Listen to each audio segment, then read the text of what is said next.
Nyesha McCauley, and you're watching accesstv.org. Dedicated to the only serious choice, the gospel of Jesus Christ, the music and the spoken word. You're watching Light Source Victory Television live with me, your host, Pastor J. Stan McCauley, inviting you to sit back and relax for the next 8 minutes as we continue our journey into the life-changing, life-giving, everlasting word of the Most High God. My friends, it's time for the most important thing you will do all day, and that, of course, is Bible study. Now, it is my Bible study time that I spend with you. We try and do it each and every day right here at accesstv.org, on Facebook, Pinterest, LinkedIn, and other social media as we broadcast live to the entire planet from the greatest city on earth, Hartford, Connecticut, New England's rising star.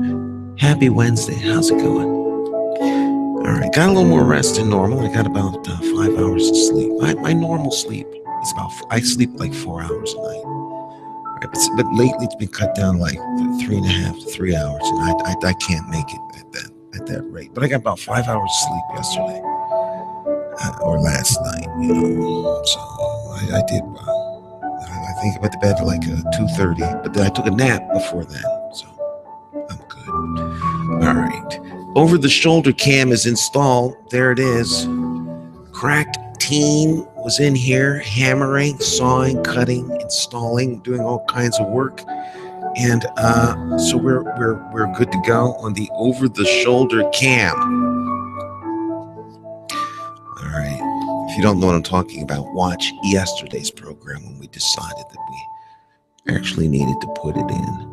Stick and stay, don't go anywhere. We'll be right back.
These are the monsters of the road. Ever drive alongside a tractor trailer in the rain? Scary.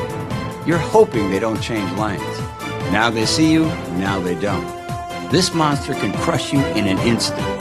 They may be insured for millions, but you're not thinking of that in a dangerous situation. I'm attorney Jeffrey Dresden. Have an accident, you know what to do. Because this is what we do. 24/7, 11/22.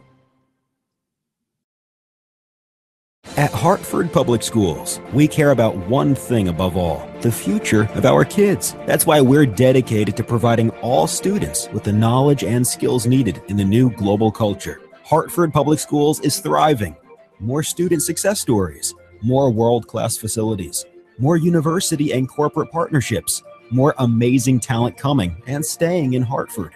This is how education is supposed to work. Welcome to Hartford Public Schools, where the future is present. Okay. If you haven't seen it yet, you need to watch the Board of Education meeting. They had school governance councils on, and the Board of Education did a workshop. It was really really good. It was really good. You can catch it right here on accesstv.org. All right. Okay. Over the shoulder cam on. There it is. It's nice to return to the familiar. I love the over-the-shoulder cam. All right, we haven't had it in a while because we haven't needed to use it, so we actually took it out. But we had our engineers work throughout the night to put it in. Yep. So at least you can see what I'm reading. I don't like to read stuff and you can't see what it is. All right. Let's see here. Man's relation to the spirit world. That's what we're reading. Chapter 10. Okay. And of course, this is where we were when we were last together. I've got on my anointed holy jeans. See? The hole in them. We call them holy jeans. All right. There we go. That's good enough. All right. This is, by the way, Clarence Larkin's book, The Spirit World. Okay.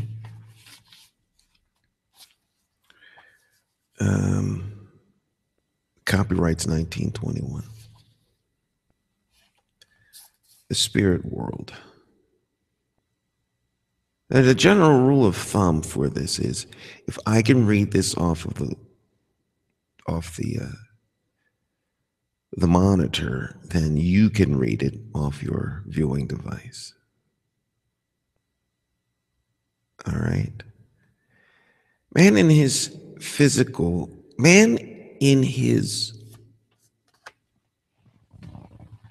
can we? That's better. Yeah. There we go. Yeah. Man in his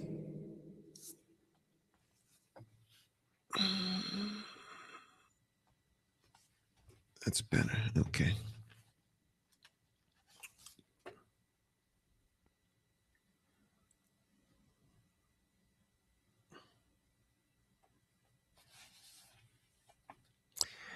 Man in his physical and spiritual makeup was made for two worlds, the physical and the spirit world. Writing to the Thessalonians, Paul says, I pray for your whole spirit and soul and body be preserved blameless unto the coming of our Lord Jesus Christ. 1 Thessalonians chapter 5, verse 23. Writing to the Hebrews, he says, the word of God is quick, alive, and powerful, and sharper than any two-edged sword, piercing even to the dividing asunder of soul and spirit, and of the joints and marrow, which is, of course, the body, and is a discerner of the thoughts and intents of the heart. Hebrews chapter 4, verse 12. From these references, we see that man is a trinity and is composed of body, soul, and spirit. You'll often hear people say mind, body, and soul, but of course that's incorrect. Right? The mind and the soul are one and the same. Okay. What they conveniently leave out is the spirit, because of course man is a spiritual being, but his spiritual self died the day he was separated from God because of his disobedience and sin.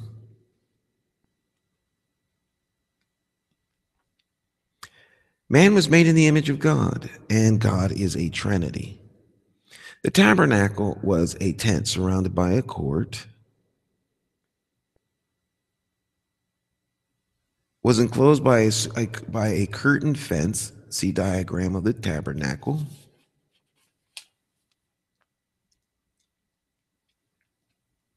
This is the tabernacle diagram. There we go.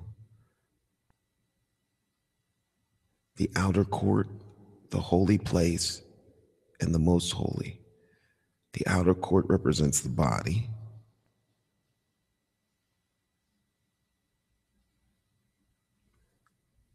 The holy place is the mind. And through the veil, the spirit.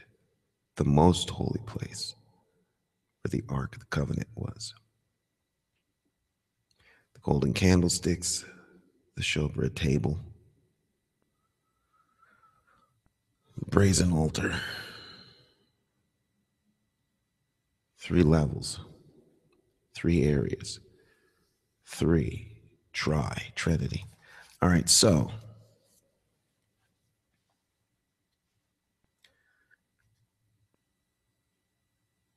the tabernacle was a tent surrounded by a court which was enclosed by a curtain fence. The tent was divided into 2 parts, one twice the length of the other, by a veil, curtain.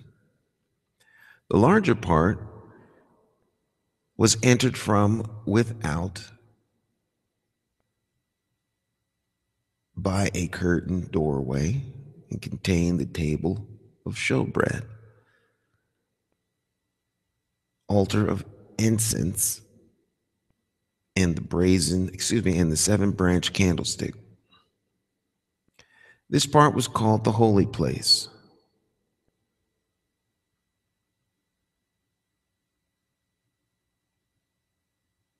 The smaller part was entered from the holy place through the veil, or dividing curtain, and contained the Ark of the Covenant, on the lid of which between the cherubims God took up his residence in the Shekinah glory. This part was called the most holy place.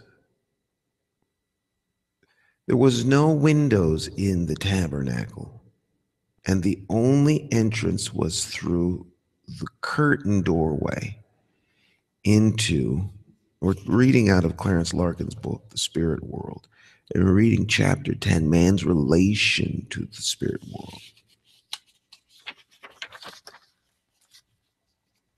There's a chart over here. We'll get to that chart later. Into the holy place. Now, the tabernacle and the courtyard and its courtyard is a type of threefold nature of man. The courtyard represents his body, the holy place, his soul, and the most holy place, his spirit.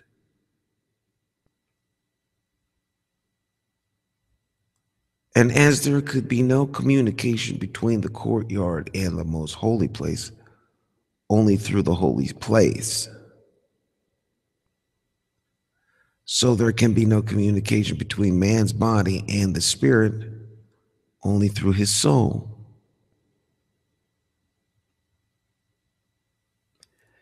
After the completion of the tabernacle, it remained empty of the presence of God until the Spirit of God descended and took up his abode in the most holy place.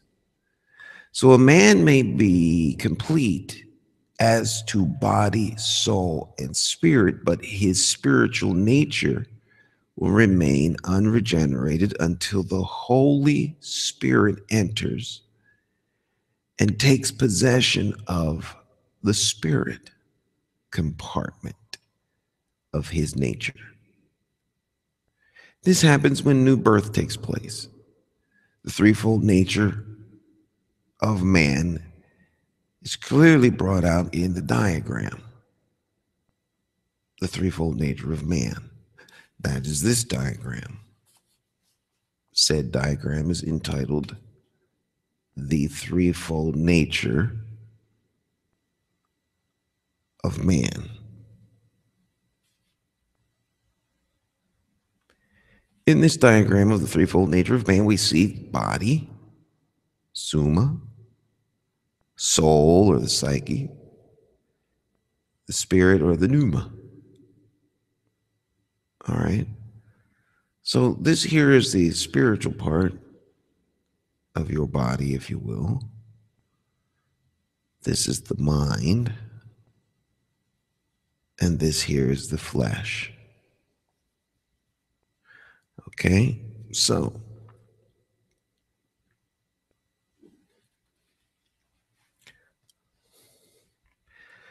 There are means by which you understand and know things. There are several ways for you to know things. One is through divine revelation.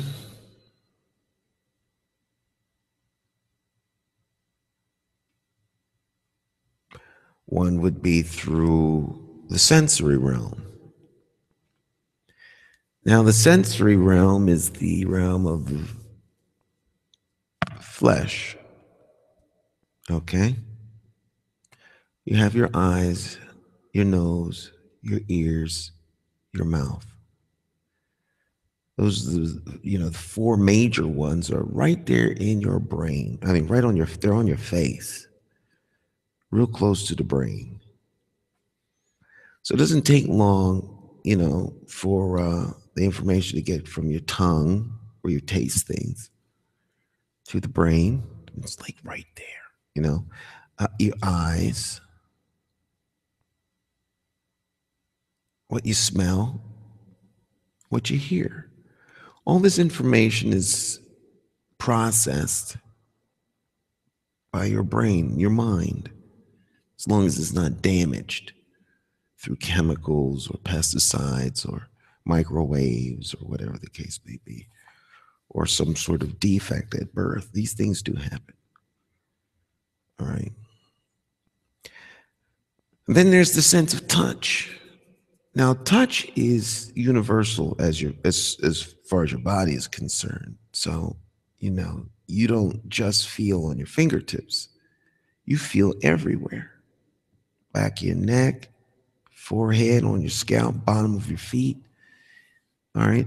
So there's a sense of touch. Now, all of the sensors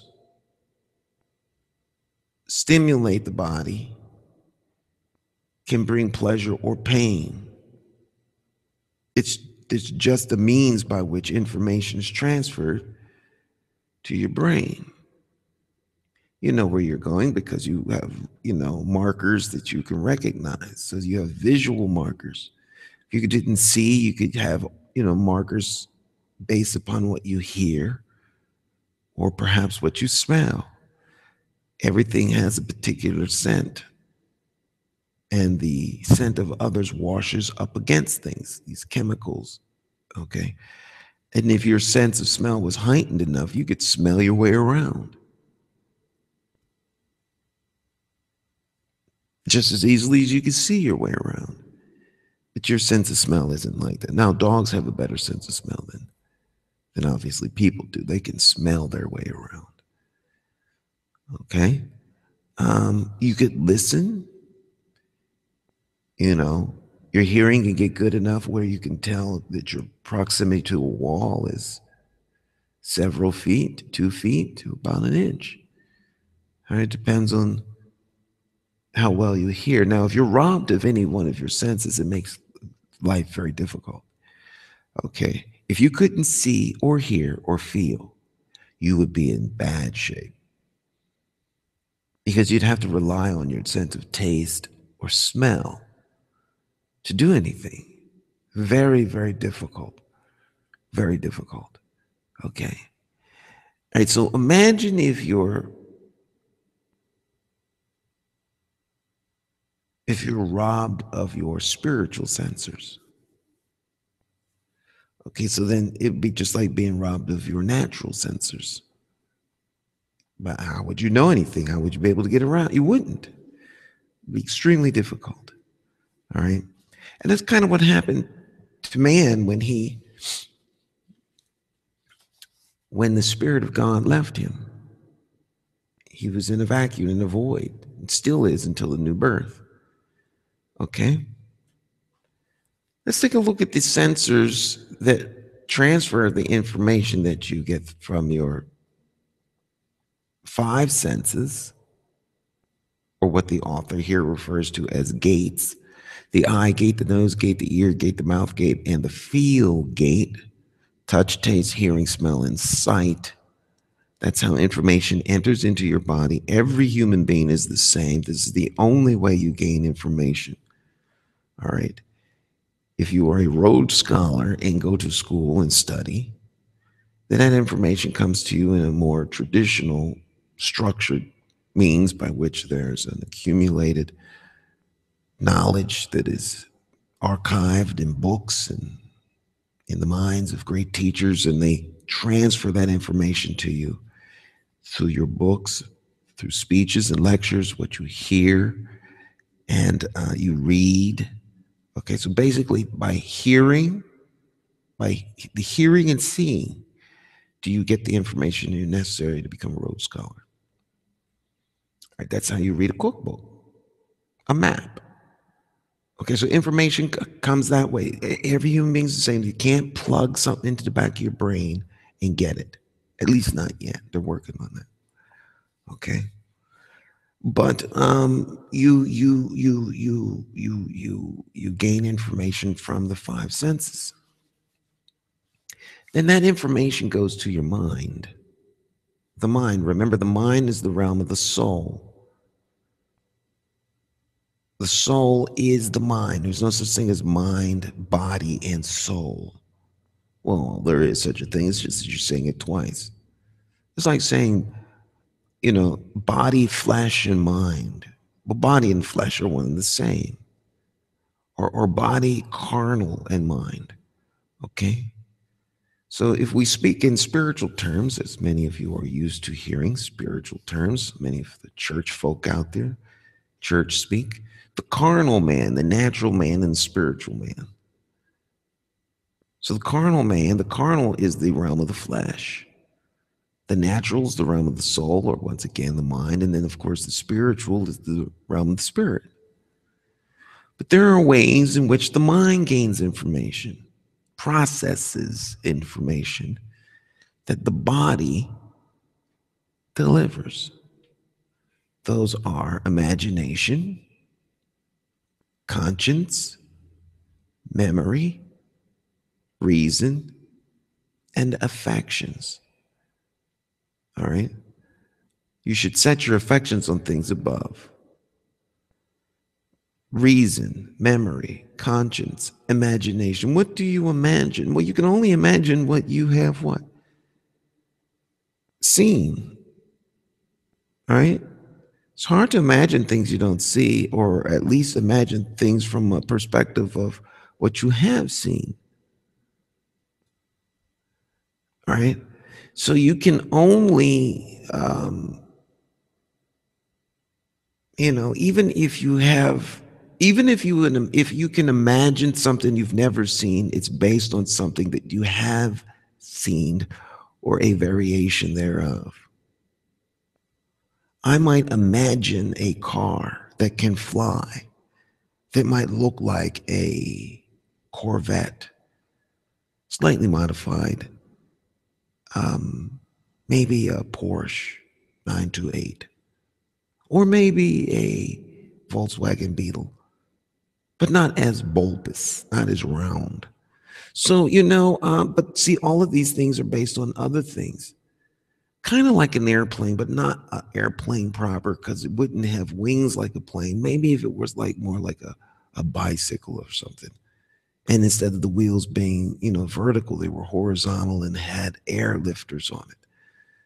Okay, so even as I talk about this, you have to use your knowledge base to kind of comprehend what I'm talking about. So how you see a bicycle determines the outcome of this image. The more information I give to you, the more your image is likely to be what I'm talking about. A good example of that would be an artist's sketch of a criminal. Okay? So someone broke into your house and stole your $100 money tree, tore it right out the pot, and is gone. And you kind of got a glimpse of the guy. And so now you're relaying what he looked like to a sketch artist. No, the eyebrows were much thicker. And the head of hair was a little less full. Yeah, that's it right there. All of this is being transferred audibly. So they are receiving information based upon what they hear. And then they translate what they hear into an image that you can see. All right? So, the sensory realm or the gates, if you will, to the mind are imagination. Am I holding this correctly? Issues. Okay, here we go. Imagination, conscience, memory, reason, and affection. You know, like the idea or the notion she's always on my mind. Your conscience, you remember, you imagine. Okay, so guy meets girl, girl is beautiful, and he can't get her out of his mind. I've got you under my skin. I've got you deep in the heart of me, right? Frank Sinatra, Francis Albert, Nelson Riddle Orchestra. So deep in the heart. You're really a part of me. I got you under my skin, right? So you imagine, all right, what's another song? The girl from Ipanema, tall and tan and young and lovely, the girl from Ipanema, because when she passes, goes, ah, right? Okay, so a beautiful woman walks by and catches guy's eye. All right? A beautiful woman comes to church, causes pastor to sin. You know, she's sitting in the front aisle. You would be floored from the things pastors have seen from the pulpit. We'll leave it at that. Because I'm telling you right now, women will stop at nothing.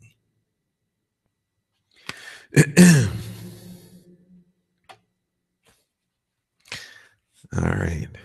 Godly women are virtuous. Okay. We'll leave all that alone. That's another subject for another day. Okay. So your imagination, conscience, memory, reason, affection, these are all ways that information is processed. And then your mind conducts the business of getting you through the course of the day, all based on those things. Now, at the heart of the issue is the spirit. And there is a gate to the spirit, very narrow, one way, one gate. It's called the will. And you have to bring the will under subjection in order for the will to give way so that you can have access to the sensory realm that the spirit provides. The spirit provides you with the sensory faculty. The sense faculties of the spirit are faith, hope, reverence, prayer, and worship. Okay? Once again, faith, hope, reverence, prayer, and worship. That's the sensory realm of the spirit man. That's what's necessary for you to really function. But you can't have access to that if you are not born of the Spirit.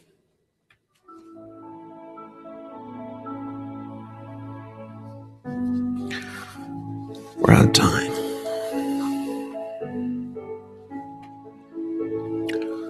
Traveler's Tower, beacon of light in the night, guiding ships to shore, keeping them safe from the rocky shore. All right, my friends, our time together has come to an end, unfortunately. So we'll pick this up tomorrow as we continue our study out of this book here entitled The Spirit World. If you missed any portion of the program, of course, you can see it from beginning at accesstv.org, channel 10, Light Source Victory Television. We'll be back tomorrow morning at 7 o'clock to do it all. Once again, remember, when it's all said and done, the only thing you need to know is this fact, and that, of course, is that Jesus Christ is Lord of Lords and King of Kings. He alone saves and changes lives. Won't you call on his name today? Allow him to be Lord of your life. If you found the program inspirational or encouraging in any way, Share it with friends, family, and foe. That way you can keep them in the know. Happy Wednesday. See you tomorrow. Bye-bye.